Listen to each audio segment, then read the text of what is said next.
పేదలకు మంచి చేయాలన్న ఏకైక లక్ష్యంతో కూటమి ప్రభుత్వం పనిచేస్తుందని కోవూరు ఎమ్మెల్యే వేమిరెడ్డి ప్రశాంత్ రెడ్డి అన్నారు. సుపరిపాలన తొలి అడుగు ఇంటింటికి తెలుగుదేశం కార్యక్రమంలో భాగంగా ఆమె బుచ్చిరెడ్డిపాలెం పట్టణంలోని 13-18 వార్డులలో పర్యటించారు. కూటమి ప్రభుత్వం ఏడాది పాలనలో అమలు చేసిన అభివృద్ధి సంక్షేమ కార్యక్రమాలను ఆమె ఇంటింటికెళ్లి ప్రజలకు వివరించారు. ప్రతి ఒక్కరితో ఆత్మీయంగా పలకరిస్తూ వారి సమస్యలు ఓపికగా వింటూ ఇల్లిల్లు తిరిగారు. పరిష్కారానికి అవకాశం ఉన్న సమస్యలను నాయకులతో మాట్లాడి అక్కడికక్కడే పరిష్కారం చూపారు.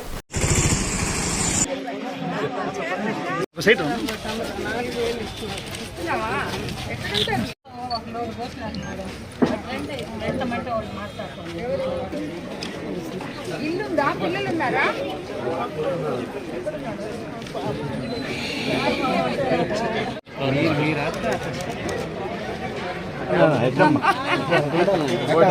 ఎమ్మెల్యే నచ్చిందా?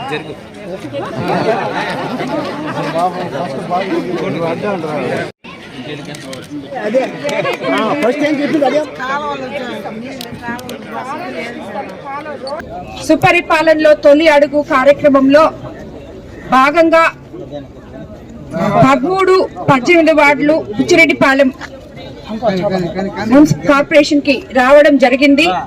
మీకు అందరికీ తెలుసు, మన ప్రభుత్వం పేదల ప్రభుత్వం, మంచి ప్రభుత్వం, ప్రజల కోసం ఉన్న ప్రభుత్వం. చంద్రబాబు నాయుడు గారు పేద ప్రజలకి సంక్షేమము అభివృద్ధి సమపాళుల్లో ఇవ్వడానికి ఎంతో కష్టపడి మనము ఏదైతే ఎలక్షన్ ముందు ఇచ్చామో ఆ మాట ప్రతి ఒక్కటి నిలబెట్టాలని, ఇవన్నీ కూడా అర్హత ఉన్న పేద ప్రజలకి చేరాలని ఆయన ఈ వయసులో కూడా ఎంతో అష్ట కష్టాలు పడుతున్నందుకు మనమందరం కూడా ఆయనతో కలిసి ఉండి ఆయనకి ధన్యవాదాలు తెలుపుకోవాలి. మొట్టమొదటిగా ల్యాండ్ యాక్ట్ రద్దు చేయడం జరిగింది.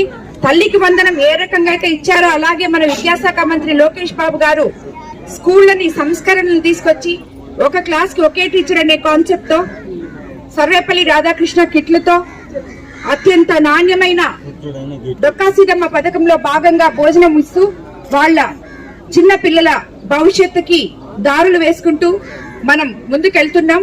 అదే విధంగా ప్రతి పల్లెల్లో ఇప్పుడు ఈ రోడ్ చూసాము, ఇంకొక రోడ్ చూస్తున్నాం, కానీ కాలువలు అడుగుతున్నారు. ప్రతి పల్లెలో ఇంతకు ముందు ఒక తట్టడు మట్టి వేయకుండా ఉన్న దగ్గరలంతా కూడా గుంతల రోడ్లని మనం గుంతలమయంగా ఉన్న రోడ్లని పల్లె పండుగ అనే పేరుతో మన ఉప ముఖ్యమంత్రి పవన్ కళ్యాణ్ గారి ఆధ్వర్యంలో ఎన్ఆర్జీఎస్ ఫండ్స్ అయితేనేమి, 15 ఫైనాన్స్ ఫండ్స్ అయితేనేమి అన్నిటితో కూడా, అలాగే ఇక్కడ లోకల్ బుచ్చిరెడ్డిపాలెం లోకల్ ఇక్కడ ఫండ్స్ తో అయితేనేమి, నూడా ఫండ్స్ తో అయితేనేమి, ఇలాంటి పనులన్నీ కూడా మనం ఒకటొకటి చేసుకుంటూ వస్తున్నాం. మనం అధికారంలోకి వచ్చి 11 నెలలే అయ్యింది. రాబోయే రోజులు ఇంకా 4 సంవత్సరాలు మన ముందుంది. ఈ కాలనీలో ఇప్పుడు ఈ రోజు వచ్చినప్పుడు చెప్తున్నారు ప్రతి ఒక్కరు, అమ్మ మాకు ఆ ప్రభుత్వంలో ఇచ్చిన ఇల్లు లేని ప్రతి ఒక్కరికి ఇళ్ల సమస్య ఉంది. ఇక్కడే అతి దగ్గరలో జగనన్న కాలనీ అని ఒక కాలనీ ఉంది. దాంట్లో 750 ఇళ్లులున్నాయి. అందులో 70 మంది మాత్రమే నివసిస్తున్నారు. అక్కడ నివసించే ప్రజలు కూడా ఎన్నో కష్టాలు పొందుతున్నారు. నీళ్లు లేవని, లైట్లు లేవని, అదే విధంగా మోకాట్ నోట్లు నీళ్లు వస్తాయని, వర్షం వస్తాయి, ఇవన్నీ చెప్పడం జరిగింది ఇప్పుడే. అసలు ఆ కాలనీలో ఎందుకన్ని ఇళ్లు ఖాళీగా ఉన్నాయో, ఏ కాంట్రాక్టర్లు సగంలో వదిలేశారో రాబోయే రోజుల్లో తప్పకుండా సమగ్ర విచారణ జరిపి ఆ ఇల్లు, ఇప్పుడు ఇక్కడున్న కాలనీల వాళ్ళు చాలా మంది మాకు ఇల్లు లేవన్నారు, అక్కడేమో ఖాళీగా ఉన్నాయి.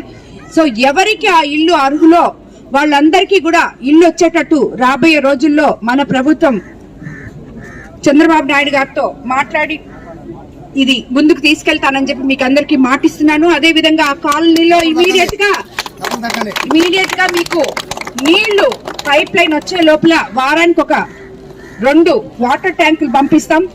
ఈ లోపల మున్సిపాలిటీలో ఆల్రెడీ లైట్లు పెట్టున్నాం, ఆ లైట్లు కూడా అక్కడ వేయించడం జరుగుతుంది.